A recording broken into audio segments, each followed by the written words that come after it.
You're right, I'm Chris Pratt, and you're watching the Graham Norton Show.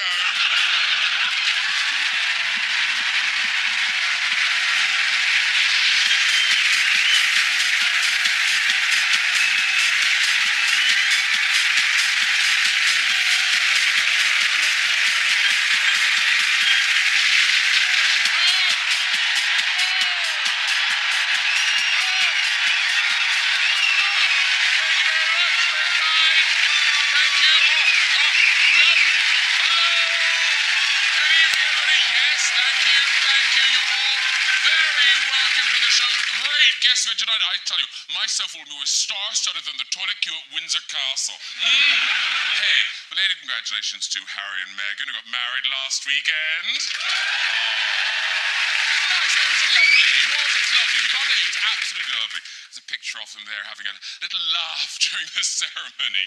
I think that's when the Archbishop said, for richer or poorer. It was a lovely occasion. No, it was. There's Camilla. Oh, looking fantastic in her hat. Whenever she got the idea to wear feathers. Meghan had an amazing train on her wedding dress, didn't she? Oh, lovely. Of course, the good news is it hasn't gone to waste. No.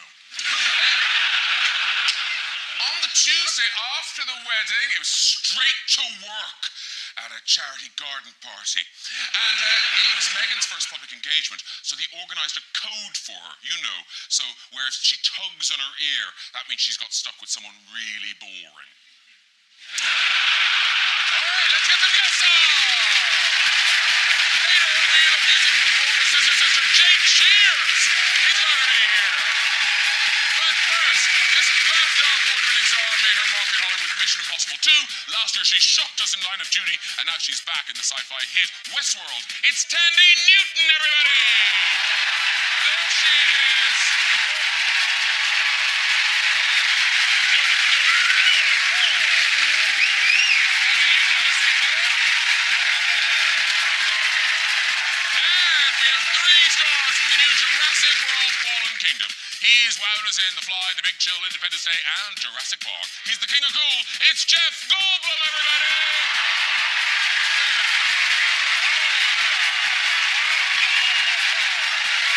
You're ridiculous. She rose to fame in The Village and has gone on to star in The Help and Black Mirror. It's a first-time welcome to Bryce Dallas Howard, everyone! There she is!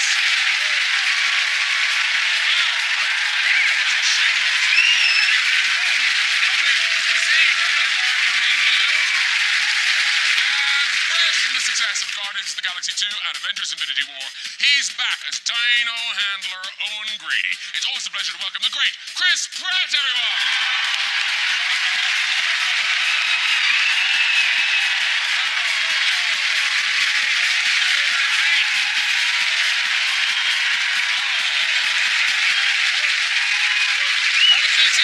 Sit. I know, we can't see, we're so excited. You right there? Yeah, you're good? Yes, I'm fine. I had to unbutton my jacket. That's what you're supposed to do. Before you sit down. Oh. Is it? Jeff? Suit stuff, guys. How about with a double-breasted? You would know better than I do. My instinct is to keep it like this. Okay. You know what?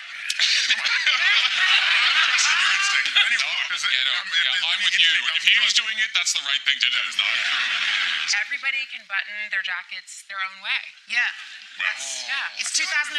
It really is. Yeah. Hey, so welcome back, Tandy Newton. It's been a long Thank time. you, my love. A decade. A decade since You look even more ravishing. just a lot older. You look annoyingly the same. I was hoping you'd come on with a cane. She's really aged. And also, congratulations, by the way, because since we last saw Line of Duty, how great was Tandy in Line of Duty? That was amazing.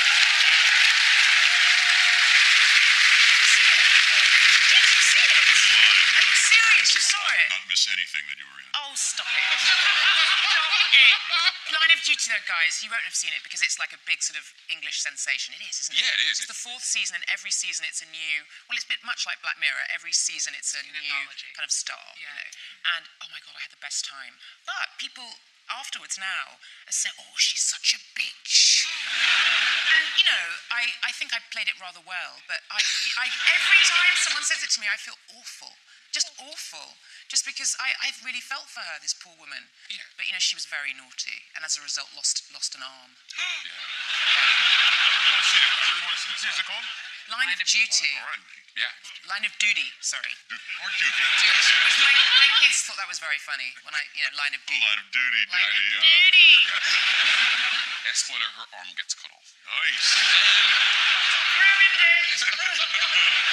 Are you guys, are you enjoying, because is this the beginning of the Jurassic tour? You've been in Pretty much. Spain, and now you're here. Yep.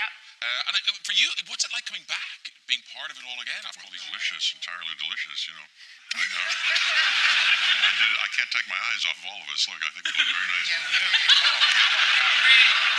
I know. Wow. Pictures. I would swipe right in the whole couch. Yeah. I think that's good. Oh, yeah, it's great. I was involved in this a while ago, but not with supermodels like these guys. Come on. I had a great time coming back. But they make you work like you just landed, and then you were all put in the back of a truck and taken out to Tower Bridge. We've got the picture. There's the evidence. Does that travel with you under separate cover? I mean, It's amazing. I got there and I looked at that dinosaur. I was like, how the fuck did they put that down? Huge dinosaur there now. And it's right next to your mayor's office. yeah. Sadiq. Yeah. It's a message, Sadiq. Everything you say. Don't get involved. Yeah. Don't get involved. So you all spent a lot of time here. You filmed the film here. But Bryce, what's your connection to Ireland? Are the Howards something you do with Ireland? I mean, I don't know if you can tell. I might have some connection to Ireland genetically. But my dad shot Far and Away there when I was 10 years old. And we lived in Dingle, Ireland. And there was a dolphin, a wild dolphin. Fungi the dolphin. And I got to swim with Fungi the dolphin, as many people who in Ireland go there. What? A wild dolphin. And when we were shooting Jurassic, the first Jurassic, I was thinking about Fungi the dolphin, and I looked it up, and he was still alive. They say that. There's a dolphin called Fungi. They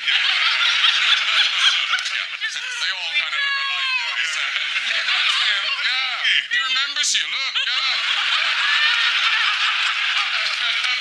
But you posted a picture of yourself in Dingle when you were a little girl, and honestly, it looks like an ad for Board Vulture or something. Look at that. I mean, did Ron Howard, did he steal you from a family in Ireland? Like, is there people watching now go, there she is? I mean, this was our backyard in Wow. Dingle, and I think it was a one-bedroom house, and my parents stayed in kind of like the kitchen/living room area, and myself and my 3 siblings, we all shared a bed, and there were sheep outside the window and rolling hills, and it was all very idyllic.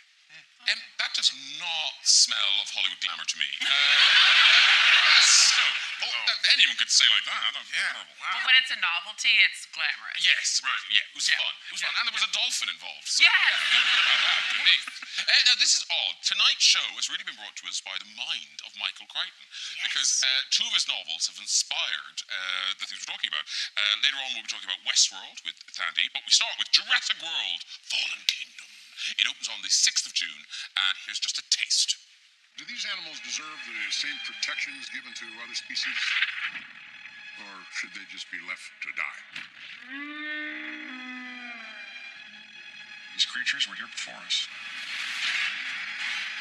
And if we're not careful, they're going to be here after.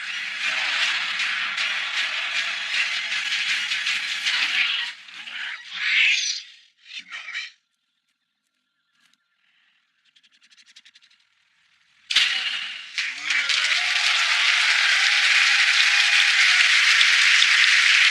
And he's not the only one who's going to lose an arm.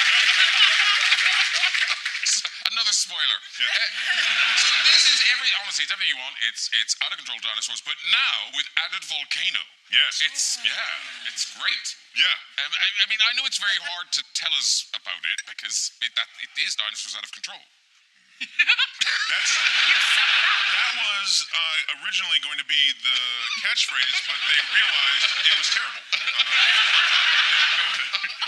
Jurassic Jurassic World, dinosaurs out of control. No one responded positively in the test group to dinosaurs out of control. It's hard. I mean, the thing is I think everybody people have come to expect something from a Jurassic movie.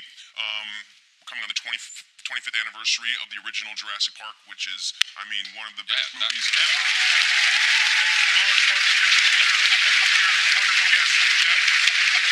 And so I think, you really, you don't have to say too much, but it is important for us to acknowledge that there's this, catastrophic event that's destroying the island, and the story is expanding outward, and we're moving it off of the island. And obviously, Chris and Bryce, lots of action sequences, big chases and everything.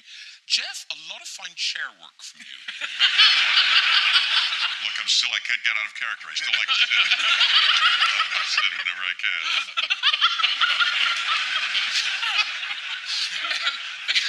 Because you presumably thought, oh, yippee, I'm off to tropical locations. I never think yippee anything. I don't know. I used to, but no, I didn't think yippee. But no. Okay.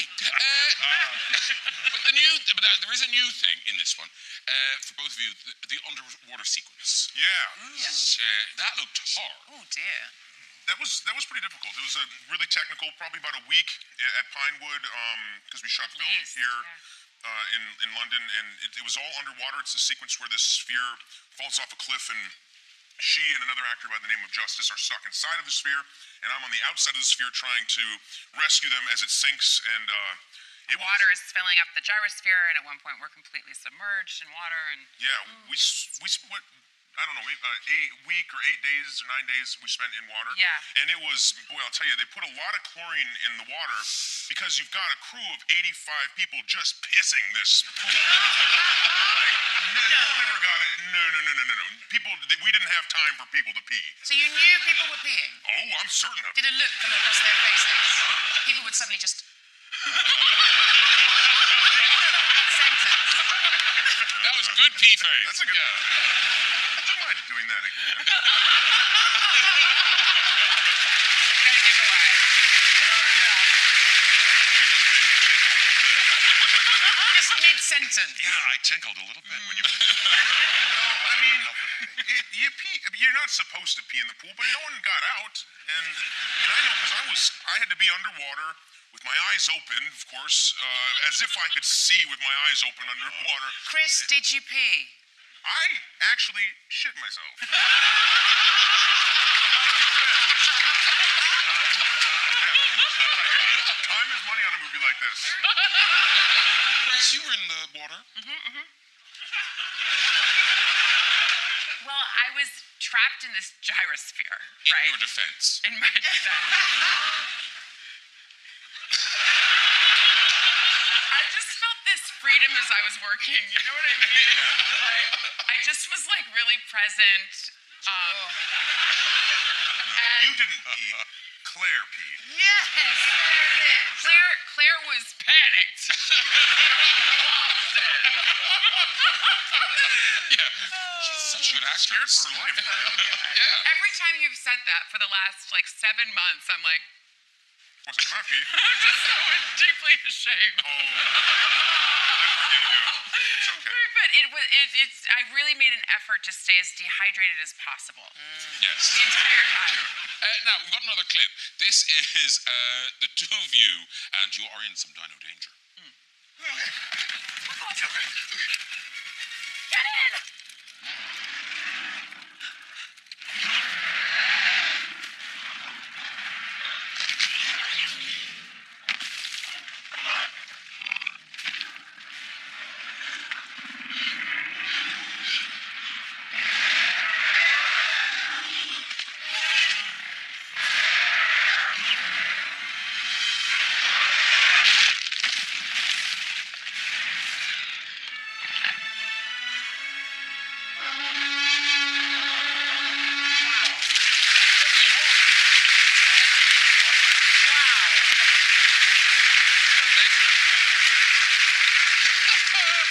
Here's the thing. Jeff Goldblum, you would think you are so distinctive looking. You know, you see you and you kind of, that is Jeff Goldblum, nobody else.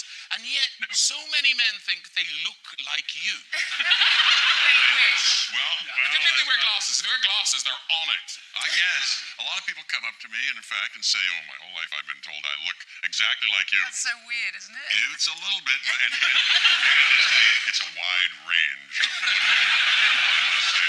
But I try to be diplomatic, and I always say the same thing. Well, that's flattering to me, says I. Nice. I wish I looked like you. No, and he's not making up because people post it all the time. There's a guy. Well, there you go. That's you. I mean, in fairness, he does look a little like you. Flattering to me. Flattering to me. This guy, he posted this one. There he goes.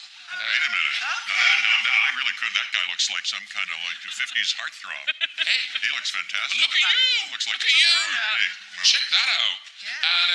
And see this one. He's a bit like a man in glasses. wait a minute. Hey, isn't that a young picture of Allen Ginsberg? Is it? I think that's a young Yeah, picture I of think Allen you're right. Ginsberg. He's been obsessed by you for years. The guy, look him up. He wrote a famous poem called Howl. I'll bet you two could recite it and go.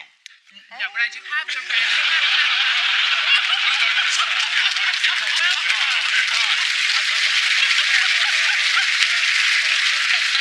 Actually, weirdly, when we announced that you were coming on the show, Jeff, a lady emailed us and said, "Oh, we're coming to the show, and my husband is told all the time that he looks like you." So let's have a look at him. Where is Andy? Where's Andy now? There's Andy. Actually, that isn't bad. Should I go over and see, side by side? Oh, do a side by side. Yeah, let's go see a side by side.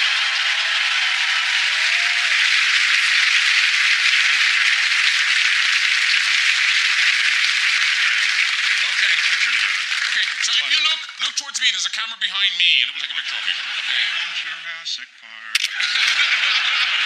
Beautiful. Thank you. Thank you for bringing me in. Thank you, guys. Thank you so much. Oh. Coming back. Wow. Andy's wife is kind of looking at you, look, an upgrade. He looks very swarthy.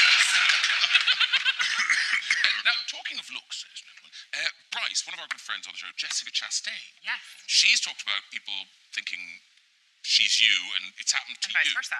And in fairness, you do look quite alike. Here's Jessica. There's you. That's I mean, it is what Jeff said, but it's like really, really, really true. Like it's very flattering to me. Like she's unbelievable. But what I didn't understand was that it was happening before either of you were famous. Yes. So I went to school in New York. I went to NYU, and Jess went to school in New York as well. She went to Juilliard, and there were many times, I remember this distinctly, there were many times, first time it happened, I went into a Starbucks and where people would mistake me for someone named Jess. And so I went into a Starbucks and I went up to the cashier and I went to order something and he was like, "No, Jess, your drink's over there." And I was like, "Oh no, I haven't ordered yet." And he's like, "Like, what are you That's so trying Jess. to be like?" Well, it's so Jess. Toying with me. And I just remember being kind of like, it was like a little unnerving because he was so certain that we were the same person. And then a lot of friends later in years to come would say, "Oh my gosh, there's this woman named Jessica Chastain, and you guys are, you could totally be sisters." And yeah. And then what's weird is it happens to you as well, Tandy. Oh, Who's your lookalike? Zoe Saldana. And in fairness, here's a picture. I mean, it is, it's... Even you can see it. I know. Well, it happens. I mean, people to my face come and talk to me. People who I've known, like, for example, bless her heart, Victoria Beckham, who I've met a few times, okay? And we're in Soul Cycle in LA, and we're talking away, and this close, Jeff, okay? And she's, she made a comment about, "Oh, it's so great that you're coming to Soul Cycle even though you're, pregnant." And I said, "Oh no, I had the baby actually just a few months ago," thinking, "Oh God, I obviously look rubbish." And then after a few more minutes of chatting, I realised that she thought I was somebody else. And I said, "Vic, do you think that I'm Zoe Saldana?" And she was absolutely mortified. And it's all right because obviously Zoe Saldana is an absolute rare beauty. Yeah. But up close. Come on. Come on. And I'm English. Next time you you should tell somebody that you're getting into character. That's like good. you're like a method actor and you're working on your British accent. Ask them if they think that your British accent is good. Is it good? I mean, Zoe and I have actually become sort of friendly over the last couple of years. So I'm thinking, if ever I'm in LA and I just don't feel like going into work the next day, I'll just give her a ring. Zoe, are you free? Come on in. No one's going to know. Because really... Same with me and Andy. Totally. You should use this to our advantage. Jurassic World 3, it's Andy. He's all over it. Ladies and gentlemen, Tana Newton, currently starring in season 2 of Westworld. It's Mondays at 9 on Sky Dive.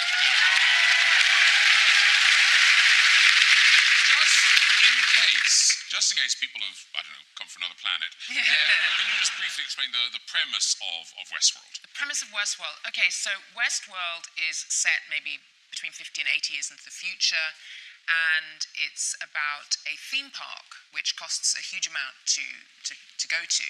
But basically, when you get there, it's populated by robots who are completely human-like, and it's sort of, the cowboys and the madam in the saloon and the bevy of gorgeous prostitutes. And basically, when you're there for a stag weekend or whatever you want, you can do whatever you want with these robots. And they are designed to be your, to service your dreams. And so the idea is now that there's been a glitch. And almighty glitch in Westworld. Yes. And the robots have come to realise that they're not human. At the end of season 1, Maeve, my character, who was the madam of the saloon, and realised that in another storyline, she was actually a mother, and she feels this tremendous need to be with this daughter that she only dreams about, and she decides that she wants to be with her child. At the end of season 1, even though she wants to escape this awful place that lies to her and tells her that she's a mother when she isn't really. But she comes to realise that she wants to fulfil this reality for her, that she, to find her daughter and to go back into Westworld. Well, we've got a clip. Now, this is from an episode that just aired, and it's where you stumble into Shogun World, Yes. and you're discovering you have a new ability. We'll talk about it after this. 私には娘がいる。そなたと会えばさぞ喜ぶだろう。娘はどこに？静かい。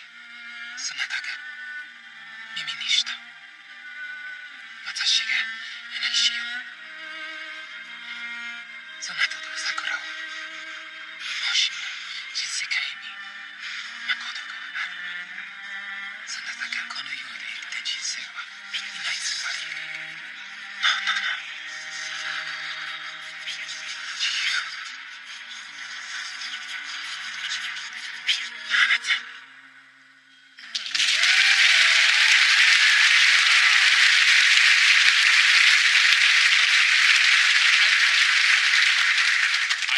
Because I was told this. But that Japanese, it isn't just regular Japanese. No, it's not. It's traditional Japanese, which is so incredibly difficult to learn. But I imagine regular Japanese is quite hard. Yes. Yeah. I mean, I didn't realise that I was being taught traditional Japanese until actors that came in to shoot Shogun World who spoke modern Japanese were like, "Oh my God, how are you doing this?" Because even for them, it was quite tricky. But yeah, it was amazing. And can you speak it a bit now? I can. Yeah, I can actually. I can. I can't think of what I'd like you to say. Ketsumatsu o hanashimashou ka. Dewa, katana o same hanashimau ka.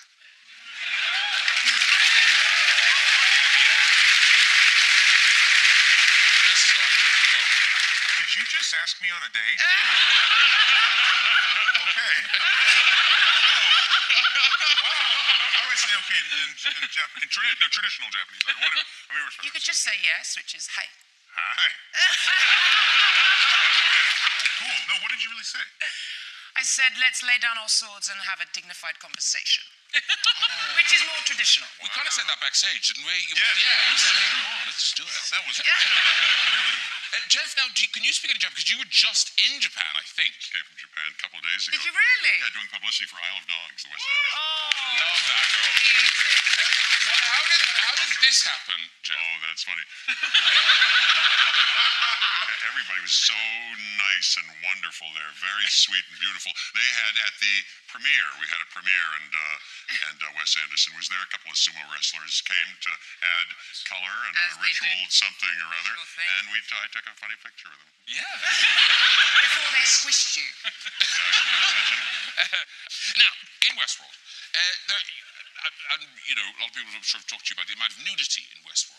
But I think what's interesting is it's your very practical reason for saying no to a merkin. I did say no to my merkin. Yes. Well, number one, to be honest, one of the reasons why they provided them is because a lot of women do things to alter what's going on down there. Yeah. So I didn't need the merkin because I don't alter anything. Good to know. All 70s That's- bush. Obviously, because it was a period piece, you couldn't have any alterations down there. All right? You know, because they weren't doing that back in, you know, Chris, back in those days. They weren't what? altering In things. Westworld. No, but in saloons. back in, you know, that time, the prairie, the wide open prairie, they weren't waxing and stripping and No. plucking and, you know, The shaping. guys on the stag do's would have complained. They would have Yeah, done. They would have yeah. been like, what are you doing down there? This is so historically inaccurate. It's so... Anyway. I want my money back. But I also said no because it took, you know, it was another like 45 minutes to get that thing glued on, and I wanted to go home to my 2-year-old. Yeah. Yeah, I didn't want to spend time doing that.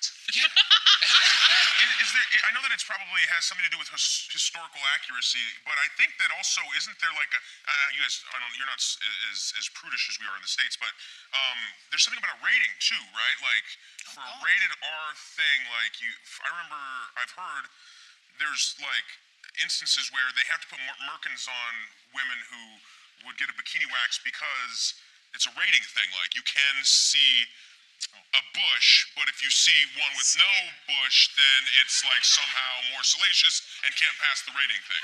Okay. I'm pro bush, okay? I like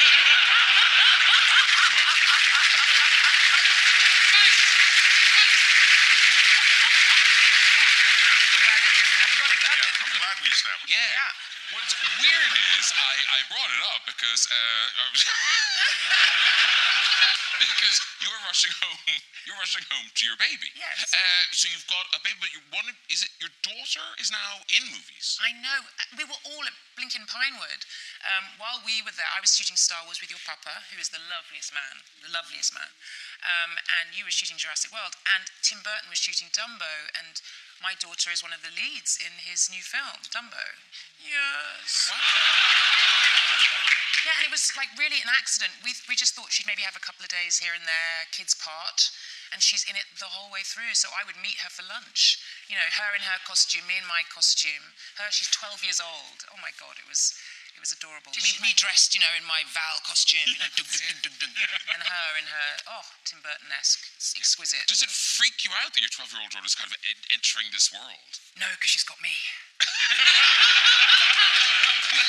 Doesn't freak me out one bit. You got to get past me. And because in the Howard family, obviously your dad, Ron Howard, but there's a tradition that you appear.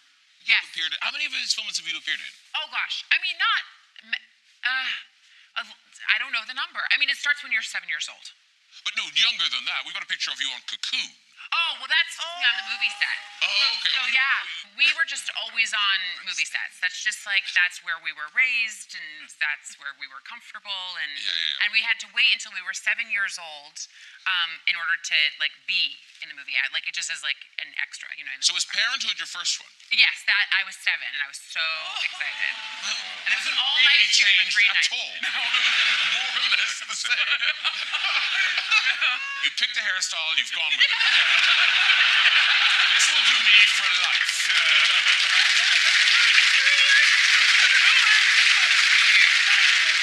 Jeff, you've got 2 sons. I think we've got a picture of you here just after you gave birth.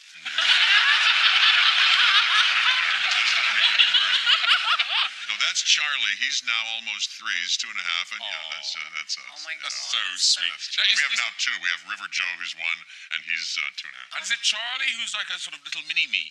Well, yeah, a little bit. A little bit. You say things, and then they repeat them. He says a couple of things that I say. My dad, and this is probably a regionalism, used to say asses and elbows, meaning we'd be in the kitchen washing pots and pans, and if I participated, I'd be kind of, and he'd come on, let's really get in there, asses and elbows, asses and elbows. So now, Charlie, I'm often in charge of seeing him brush his teeth and teaching him. That takes a while. So he kind of, does a little bit of this, and I go, come on, asses and elbows, asses and elbows, and he says it's fun to hear him say asses and elbows. And then the other day, I heard him say, I guess I said it. He said, oh yeah, I said, you like those pancakes? Yeah, never in my whole life have I had I said, what did you say? Never in my whole life. Yes, you're young life, a long life. 2.5. And over 3.5 years. Yeah. So cute. But now, Grace, your son, it seems remarkably unimpressed by your career. Yeah. He really couldn't care less. But isn't it like he doesn't believe you're the real deal? Yeah. He's now, he'll say he's 5 3/4, and he went to Universal the other day, Universal Studios in LA, theme park, had a good time, and came back and he said, hey, Dad, guess what? Today, I saw the real Owen. Because there's this guy at Universal who dresses up like my character from the movie, and the dinosaurs come out, and he's like, does this thing, and the kids, he's like, That's so funny. I saw the real one, Dad. So I was like, all right, yeah. But he's putting the work in. He's there every day. Yeah, right. Yeah, it's true, actually. Yeah. All year, he's there. It actually is true. Yeah. But also, you obviously, you have your parenting rules and all that. But apparently, the parenting rules change if you go fishing. Yes, that's right. I have a farm up in Washington State, and on this farm is a lake, and it's we fish a lot for bass on this lake, my son and I. And I had this rule with my old man, and I have it with my son, which is when you're fishing, you can swear. And you can just swear when you're fishing. It's just the guys. Go ahead and let loose. And so we're out fishing. He catches a fish, and I'm trying to get him to take a picture with the fish before we let it go. And it flops out of his hands, and these bass have these little spines on their back. And the fin pokes him in the hand, falls in the water. He starts to cry, and he's like, oh. And I said, hey, buddy, are you all right? You all right? He said, oh, Dad, I'm about to swear. I said, hey, you know the rules. And he goes, that bass is stupid. I think we say, hey, don't say someone calls someone stupid, that's bad. You shouldn't say that. And he continues to cry. I said, did you feel better? He said, a little bit stupid bass. And I was like, all right, buddy, yeah, now's the time. Get it out. And he goes, that stupid bass is a fucking pussy.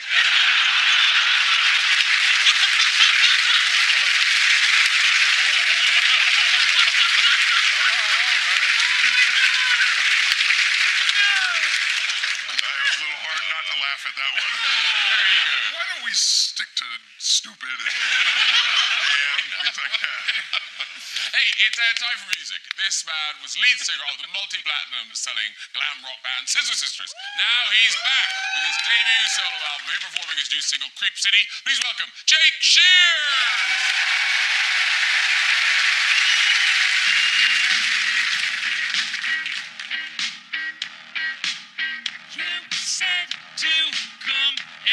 Sort your mind, but did you mean it? Ooh, but did you mean it? Then warmed the bread and poured the wine. I thought I'd seen it all until you built that seventh wall. I said I'd hang on for the ride. Now I'm hanging on for dear life. Is that a real life? Get out of this creep city. And I don't need pity right now. Just get me out. All the dogs in the back been smothered, and these cats don't make good loves this time.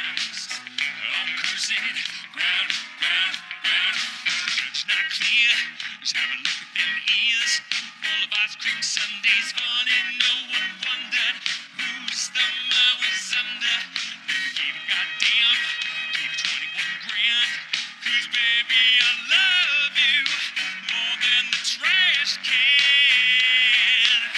I said I'd give it one more try. Now I'm giving up the good life. I'd make a bad wife. Get me out of this creep city. Flat broke and it don't look pretty right now. Just get me out, out, out, out. Overdose in the back piece mother. These cats gon' make good loves this town's. I'm cursing round, round, round, round.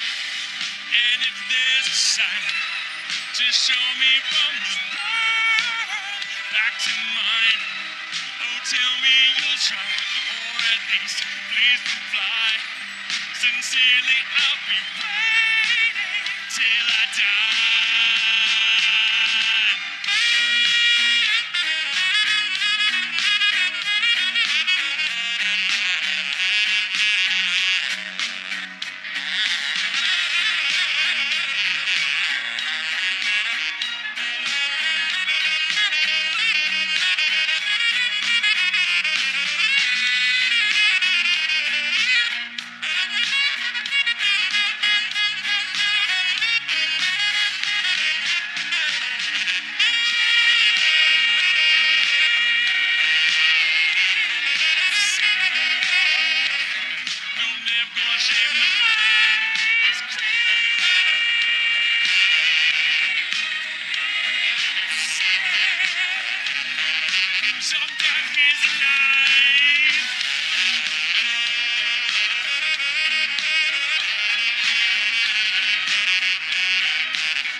Fantastic. So that's the single. That's the single. There's a ton of them. Okay. There's a lot of them. There's a whole bunch in the can. Oh, but that one's out now, right? That one today, yeah. Okay. As of today. Today. Yes. And but ladies and gentlemen, that is just part of an album, your first solo album. Yeah. Yeah. I've been working on it for years. You can pre-order it now. That is the cover of Jake Shears. There he is, and it's out in August, I think. It comes out August 10th. Yeah, August 10th. Announcing But you can today. pre-order it now. You can pre-order it today. Today is the day. August 10th. Wow. And I'm so excited. It's so fucking good. It's so good. I'm incredibly proud of it. I've heard it. It's fantastic. And also, what's lovely is that you look so happy up there performing. I haven't done that in a while. Yeah, so yeah. It's such a joy to be performing again. I really miss performing. And I should also thank you very much. You sent me a copy of your memoir, Boys Keep Swinging, Yeah. which I enjoyed so much. Thank you very much. It's terrific because they're hard to do those things, and it was a really good one. Thank you. Yeah. It's pretty. I think it's kind of juicy and fun. And There's a lot of juice in it. Yeah. The album's almost like a memoir in itself, isn't it? kind of the last couple years. The book goes up to 2006, and the album is very much about. I moved to New Orleans 3 years ago, and split my time between New Orleans and LA. So it's really about that sort of transition and being in a brand new city and. Yeah, so it's very autobiographical. I'm such a huge fan of yours. Oh, thank you very much. I feel a bit trembly. I loved Scissor Sisters so much. It really defined a time in my life. So I'm very honoured. That's the great thing about music is it makes memories, and my goal always has been to make it accessible to as many people as possible, and to make people feel good, and to just bring some joy into the world. And you're going to bring more joy to Britain because you're doing a tour here, right? It's just some shows. We're just starting playing shows in August, so tickets go on sale today. Okay, so you can pre-order the album. It's a very busy day. Pre-order the album, then get that credit card, and you can buy tickets to go to see you gigging around the country. Yeah. Thank you so much for coming. And Thank you all for that having live and everything. It was terrific. Jake, cheers, everybody.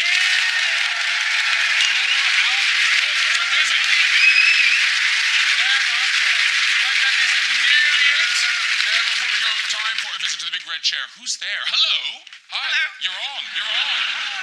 Who are you? Jodie. Jodie, lovely. And what do you do, Jodie? I work in e-commerce. In e-commerce. Yeah. I'm fascinating. Okay, off you go with the story. So when I was in university, we went on a typical night out. My friend brought home a guy, and the next morning we all had a cup of tea, like gossip about the night, and something wasn't right about the tea. So then my friend went to go look in the kettle, and inside the kettle was the used condom.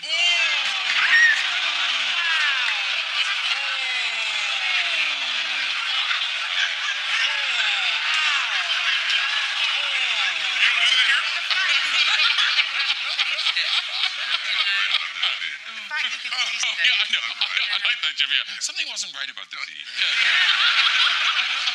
You thought your water sequence was bad, I tell you. Should we try another one? Yeah. Okay, here we go. Hello. Hello. Hello.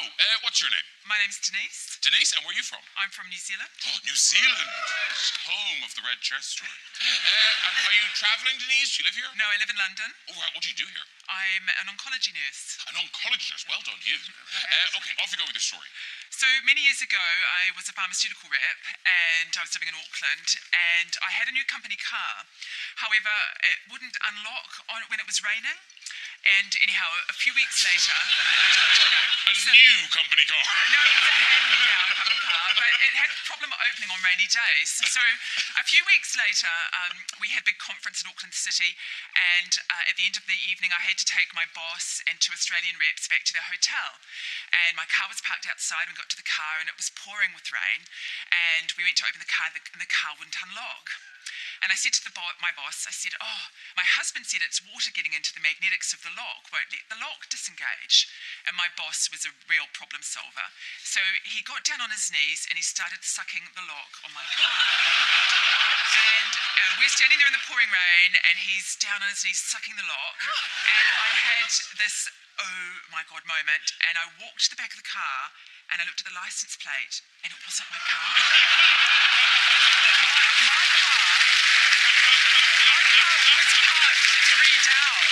And it was like, do I tell her? Or do I let him continue sucking the lock and call a cab? Anyhow, he's sucking away, and I tapped him on the shoulder and I went, I'm really sorry, but this isn't my car. My car is parked down here. So we get to my car. Of course, it opens beautifully. And we all hop in the car and drive silently to the hotel. No one says a word. But the word got out because for months afterwards in the company, he'd get all these messages. Hello, is that the lock sucker? You can walk.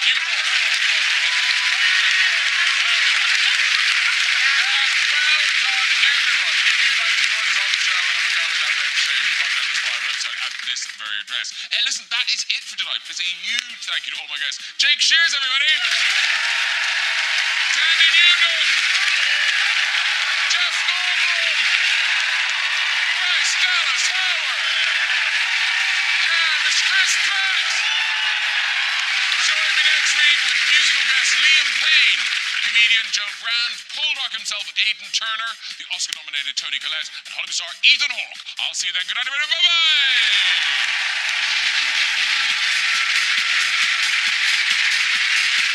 Check out Movies with Ali Plum on iPlayer. The latest episode, Becoming Deadpool, is available now. Here on BBC One, Happy Mondays, Sean Ryder reveals a talented pet. Would I Lie to You? Next.